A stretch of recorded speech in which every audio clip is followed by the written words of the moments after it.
Alright, I know what you're thinking after reading the title of this video and seeing all these medals behind me. This guy's pretty freaking awesome. And although my mom would probably be the only one on this earth to agree with you, this was actually a huge mistake. Are you stupid or something? Mama says stupid as a stupid does. We're gonna go over why and more in this week's video. Top 5 things I learned in my first year of competitive running.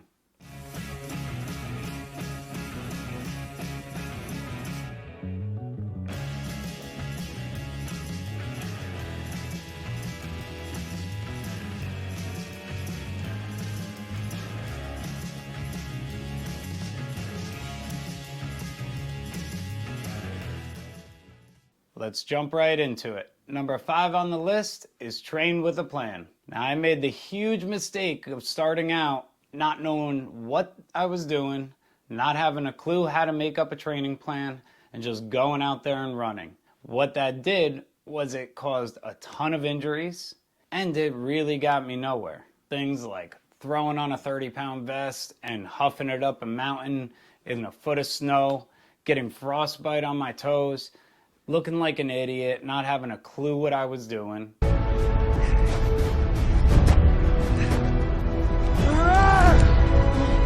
I thought because I was a trainer, because I had years of experience in the gym, because I technically, by today's standards, had a nice body, I was in shape.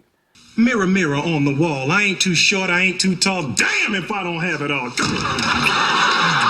That I would be good to go, just jump out there, start running, be fine, and really see myself progress through this sport.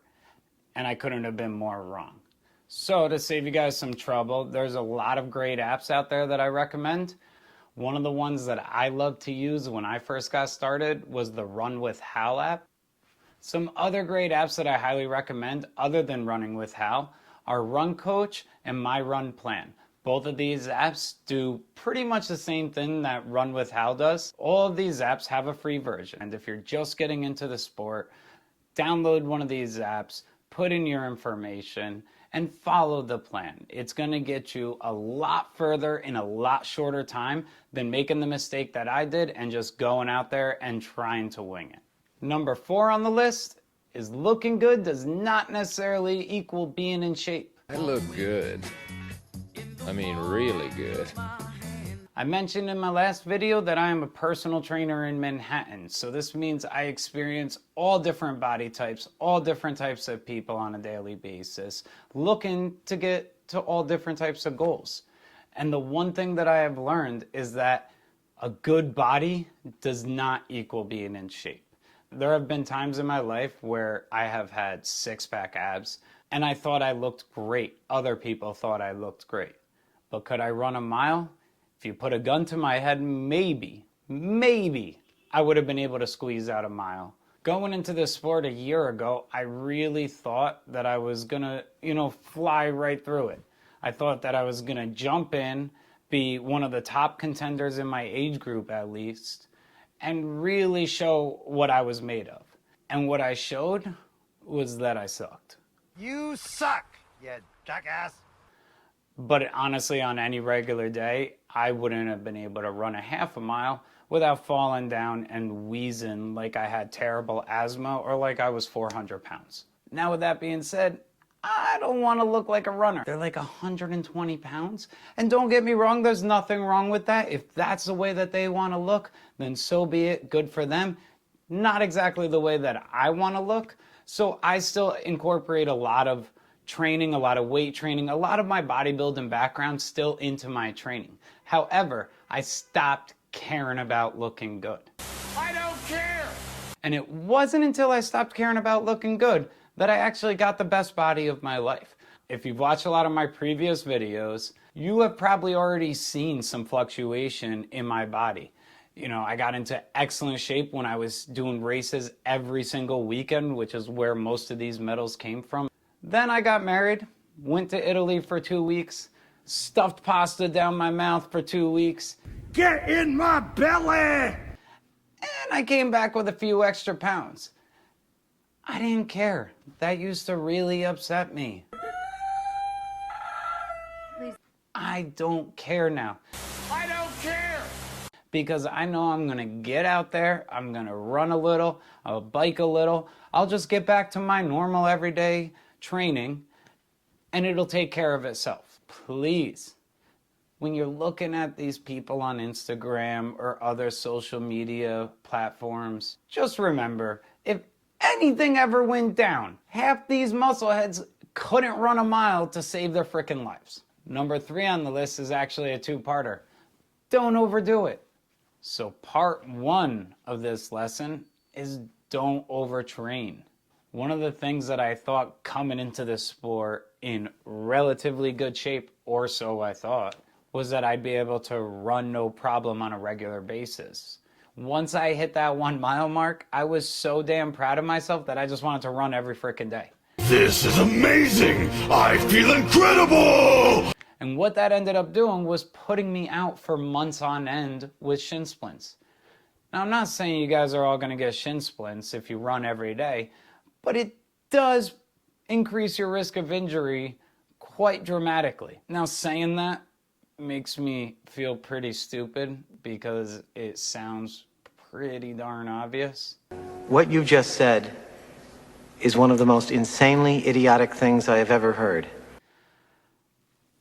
But I don't know. We're not the brightest bunch, I guess. I've seen so many people, push through injuries that they really shouldn't be pushing through. So what can I say? So if you download any of those 3 apps that I recommended earlier, you'll see that generally they only recommend that you run maybe 3 times a week. But more or less, the main point that I'm trying to make is that recovery is important. 3 runs out of 7 days in the week. So that gives you plenty of time to rest, heal, and recover before that next run. That is one of the mistakes that I did not do. I thought I was Superman. And what I did was destroy my shins. So take it from me and learn the easy way, so you continue to do your newfound love of running. All right, part 2 of this lesson learned has to do with these medals, finally. Part 2 is don't get into too many events too damn quickly. As you saw from the title of this video, I've only been into this sport for a year, yet I've got all these medals behind me. I mentioned earlier that the month of June was crazy, but it wasn't just the month of June. My new wife wanted to kill me because we were trying to plan a wedding in between me doing all these races. And every time she thought it was done, I found another one and I signed up, and before you knew it, every single weekend this summer was filled, other than our wedding weekend and the 2 weeks we were in Italy for our honeymoon. What happens? She kills him. Now, don't get me wrong, they were a ton of fun, and I love these events, and I never regretted for 1 second doing them. However, there were some things that I realized were a mistake after I was already in too deep. One of the things is when you're doing events like this every single weekend, it doesn't give you the time to properly train for any specific event. So one of my goals this year was to podium a Spartan race in my age group. I wanted to podium, yet I was doing races every single weekend, which means I couldn't put the time and effort that it took to dedicate to the training for that one specific race. Needless to say, didn't meet my goal, didn't make the podium. You don't see any age group podium medals up there. Called your number, didn't I? No, you didn't. Oh, well, better luck next year. If you've done any races before, you know these things can get expensive. These medals back here, all I see when I see that now are the thousands of dollars that I've spent on registrations. And don't get me wrong, if you have to be into something, this isn't the worst thing to be into. It is healthy, it is fun, it gets you outdoors, it's adventurous, it's risk-taking, it's all these adrenaline-filled things that most of us love. That's why we're here. However, it is taxing on the bank. So what I recommend if you're just getting into this sport, if you've never done a race, or if you're just finishing your first year, maybe you've done a couple and you want to do more, take it relatively slow. Pick races that gives you enough time to train for each specific one if you care about doing good in those races. I know it kind of looks cool, but stick with this for the long haul. I promise you, you're going to get way more than these medals over the years of doing these races. You don't need to be stupid and be overzealous like I was and have to get them all in 1 year. I really regret it. I wish I could maybe get half of my money back for half of these races. I want to know what my money is, and I want to know right now. But what's done is done. Learned a lot of experience, and hopefully you can learn from my mistakes. Deciding between number 2 and number 1 was a pretty hard toss-up, honestly. However, I decided number 2 was going to be anybody can do these races. Now, when I say anybody, I mean anybody of decent fitness level. You don't get tired going up the stairs. You can walk a couple miles, no problem. You know, decent fitness level. You don't have to be freaking Michael Phelps or any other insane athlete to go out there and finish one of these 5K races. I have seen so many morbidly obese people out there on these race courses. And I don't say that to make fun of them. To be completely honest, they earned a lot more of my respect than most of the others out there that looked like they were doing it no problem, because these people looked like they were ready to die. They literally looked like they were ready to die, but they were still going. They were still out there when so many people in better shape that don't have these challenges to face in order to do one of these races are sitting at home doing nothing. So my respect goes out to each and every one of those people. Keep freaking struggling, keep pushing through. I promise you it gets easier as time goes on. Now, if that doesn't tell you that you get out there and do one of these, I really don't know what does. That pretty much wipes any excuse you have off the table. You can do it! Go out there, get out of your comfort zone, try it. Even if you fail every obstacle, go home, you'll know what to train for better, and you'll come back and do a better job. My wife's a perfect example of that. A little thing that I found out on my wedding day during her brother's speech was that she is the most unathletic person he has ever. I mean, she's the most unathletic person I know, and you know, now she's doing Spartan races left and right. And I'm sure he was saying that as a little bit of an exaggeration, but I promise you it's pretty true. When this video comes out, I'll probably be sleeping on the couch now, but whatever. It had to be said. I'm sleeping on the couch tonight. But she's no longer that person because she got out of her comfort zone. She failed time and time again until she eventually succeeded.